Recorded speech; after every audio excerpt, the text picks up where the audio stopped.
Yeah. Well, what do I need to say at this point? From the endless amounts of admiration this game has garnered from fans and critics alike, is there much point in me restating it all? If you're here to see if Undertale is good or not, I'm not going to waste your time. It's good. It's very good. But I think the beauty of Undertale and why it's garnered so much love is that it's easy to get into and so easy to mould yourself into the experience, not to mention the fact that it not only respects its forebears, it emulates and builds upon them so well. You play a human who falls into the hole at the summit of Mount Ebot, a place no one is said to come back from. You fall from the surface to the underground, a place locked off by humanity many years ago during the resolution of the Human-Monster War. Humanity locked the monsters deep underground, never to see the surface again, a punishment for the war. And ever since, the monsters have been looking for a way to free themselves. From there, the human, later named as Frisk, goes on an adventure through the underground to find the mythical barrier, the only exit from the underground which does not allow monsters to pass through. As plots go, this one is pretty standard, if inventive, but the way the game presents itself, the way it gets into all of it is magical. Right off the bat, things feel vast, like the start of an adventure. Questions are left unanswered and Frisk is just thrown into this dire situation, a young boy travelling through a realm of monsters to escape back home. It's also fairy tale. But that's not to say things are predictable or even cliché. Undertale not only goes out of its way to emulate Earthbound, it improves on the source material.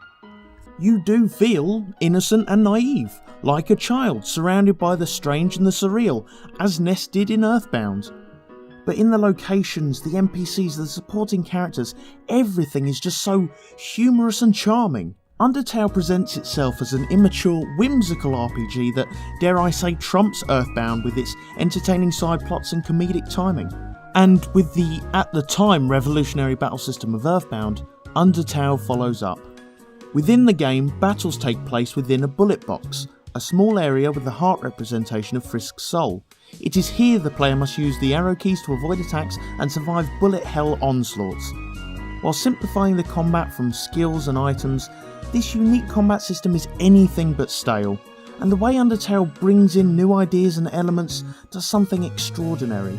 Undertale is an RPG where skill is more prominent than pressing buttons. In Earthbound, if you ground enough XP or you had the right items, fights were a breeze. This leads neatly onto the overarching moral choice system. The game has 3 endings depending upon the actions of the player character. This revolves around how you approach fights. Frisk can fight enemies, killing monsters to earn XP and level up, or he can act in certain ways in order to spare them. The axe system allows Frisk to show monsters he is not a threat, which leads them to showing mercy and sparing them. With such a peculiar idea for an RPG, Undertale gives the player character choice in their actions like no other can. Imagine it, finishing an RPG without killing a single thing. The story at times indulges in adult themes, as Earthbound did, but it handles them so well and so honourably that it's difficult to even notice them throughout the kooky and sometimes disturbing plot scenes. Within minutes, I was in love with Undertale, and I mean minutes. You know how many people say it gets good at the end or the beginning is great? Undertale excels throughout. Toby Fox, a composer and a modder for Earthbound, has poured his love and attention to detail into this game, and it shines through. Probably thought up as a homage to Earthbound, the game is so much more than that. However, I know people have been raving about Undertale for months now, with the fandom as bloated and as vocal as an opera singer, so I'd like to discuss some cons with the game, because it certainly isn't perfect. The soundtrack is godly. There's no debating that. While some of the tunes in Earthbound were memorable, Toby outdoes himself in creating a soundtrack that matches every suspenseful, creepy, actiony and climactic moment the game has to offer. That being said, some of the area tunes are a little repetitive. With the amount of time you spend in these places, it's not a glaring issue, but to me, Hotland's theme started to really grate at me after a while. Those who do not enjoy a challenge might be put off by the level of difficulty presented by the game. It really is a fight, even if you're not fighting, with some encounters almost like a bullet hell.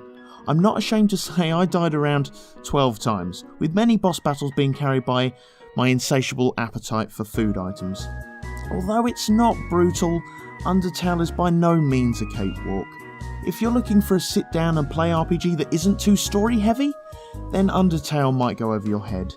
With multiple endings and a meta plot above the rather complex sub-story, which includes different character interactions and encounters across multiple game resets, people might be put off. Then again, if you're not a fan of stories in games, then what are you doing playing RPGs? Besides, with Undertale's arcadey combat system and intriguing puzzles means there's enough for story nerds and gameplay freaks alike.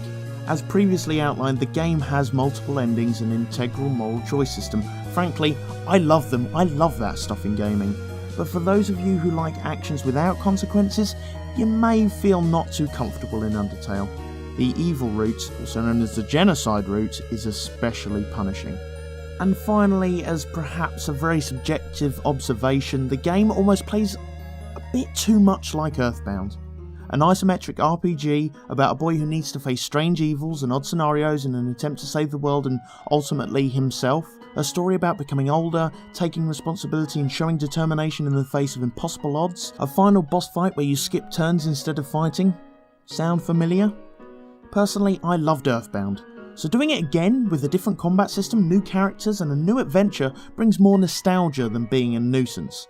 This is just a guess, but some die-hard Earthbound fans might be a tad jealous with its younger, now instantly popular brother. All in all, these cons do not stop Undertale being almost certainly my game of the year. At the time of writing, I just finished my second playthrough of the game, getting the good ending. But it made me want to experience it all over again. Sure, the game is rather short, but it's meant to be played multiple times. A good friend of mine recently asked me why I so easily fell in love with this game. And there are plenty of games with amazing narrative, endearing characters, simplistic yet gorgeous graphics, visceral story moments, deceptive but welcomed humour, and amazing soundtracks. But Undertale is what's called a water cooler game. It's a game that's truly so accessible and yet so deeply personal that you want to talk about it. What you did, what you thought, what your interpretation was, how much you loved Sans.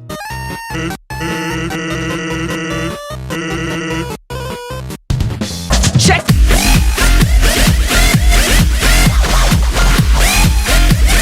And it's this discussion that birthed the rich, loyal following the game enjoys today. When people argue whether video games are art, I would point them to games like Undertale, Lisa and Thomas Was Alone. Games that make us feel and think. Isn't that what art is for? To conjure emotions in us? Undertale will be cemented in my memory for quite some time. I love it. I love the world, I love Toriel, I love the mystery of the war and the motives behind it, I love Sans and Papyrus and Temi Village, and I urge you, no matter how sour the fanbase hype might have left you, or how judgmental you are about the graphics in a world with 4K monitors and realistic fish movements, please, please for the love of God, give Undertale a go, give it a chance. Share in the story. It's wholeheartedly worth it. You will like this game if you like Earthbound, Moral Choice, and Annoying Dogs. Undertale receives an Indie Bin recommendation, and look out on the channel for extended thoughts that will be coming out sometime next week.